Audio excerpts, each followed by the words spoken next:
Hello student, आज हम पढ़ेंगे क्वेश्चन टैग।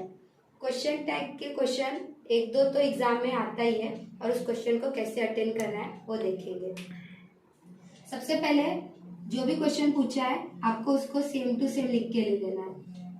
मैंने यहाँ पर लिखा है Ravi is driving a car, तो मैंने उस क्वेश्चन को पूरा लिख के ले लिया। उसके बाद आपको कॉमा लगाना है। कॉमा लगाने के बाद क्वेश्चन का जो भी हेल्पिंग वर्ब है उसे लिख के लेना है। अगर क्वेश्चन नेगेटिव है, नॉट, नेवर, नो ऐसे वर्ड है उसके अंदर, इसका मतलब वो नेगेटिव है। अगर वो नेगेटिव है तो आप उसके आगे नॉट नहीं लगाएंगे। अगर ये वो अफर्मेटिव है, जैसे इस क्वेश्चन में देखिए आपको नॉट नहीं नजर आ रहा है, नॉट नहीं है इसका मतलब, तो मैं इस सेंटेंस में नॉट लगाऊंगी। वो भी नॉट को आप शॉर्ट फॉर्म में लिखेंगे और फिर उस क्वेश्चन का जो भी सब्जेक्ट है वो लिख के लेंगे। हमारा सब्जेक्ट क्या है? रवि, तो वो लिखेंगे।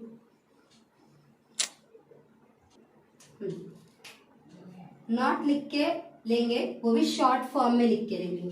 फिर उस क्वेश्चन में जो सब्जेक्ट है, हमारा सब्जेक्ट कौन है इसमें? रवि। रवि यहाँ पर रवि नहीं, रवि क्या है? बॉय है। तो बॉय के लिए हम जो यूज करते प्रोनाउन वो यूज करेंगे ही और end of the question mark. अगर गर्ल होता तो वहां पर शी लिखते, पर यहाँ पर रवि है, रवि बॉय है, इसलिए हमने वहां पर ही लिखा। नेक्स्ट क्वेश्चन देखेंगे। I can not find my keys. यहाँ पर सेम एज इट इज आपको वापस से वही करना है, पूरा का पूरा क्वेश्चन सेम टू सेम लिख के ले लेना है। लिख के लेने के बाद कॉमा लगाना है। उसके बाद हेल्पिंग वर्ब, इस सेंटेंस की हेल्पिंग वर्ब कैन है, तो हमने यहाँ पर कैन लिखा। अब एक चीज देखना है, ये सेंटेंस नेगेटिव है क्योंकि यहाँ पर नॉट दिया है, तो हमें इसमें नॉट नहीं यूज करना है, डायरेक्टली उसके बाद सब्जेक्ट लिखना है। हमने लिखा और end of the question mark. Next question देखेंगे। आपको ये सेकेंड वाला समझ में आया ना? अगर नॉट है तो नहीं लिखेंगे, नहीं है तो लिखेंगे, बस यही चीज ध्यान देना है। We ate dinner at 10 last night. यहाँ पर देखिए, मैं इसे बताने से पहले आपको एक चीज बताती हूँ। अगर टेंस में हेल्पिंग वर्ब मेंशन नहीं किया है, इसका मतलब वो टेंस प्रेजेंट टेंस का होगा या तो पास्ट टेंस का होगा, क्योंकि उसकी सेकेंड फॉर्म या तो वर्ब फर्स्ट फॉर्म में होगा। वहां पे देखिए आपको क्या ध्यान में रखना है, कीप इन माइंड में सिंपल प्रेजेंट टेंस है तो उसमें आपकी हेल्पिंग वर्ब डू और डज बनती है, और अगर सिंपल पास्ट टेंस का टेंस है तो आपकी हेल्पिंग वर्ब डिड बनेगी।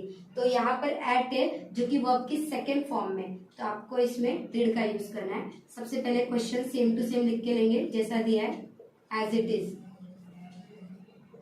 मैंने यहाँ पर पूरा क्वेश्चन जैसे लिखा है वैसे लिख के ले लिया।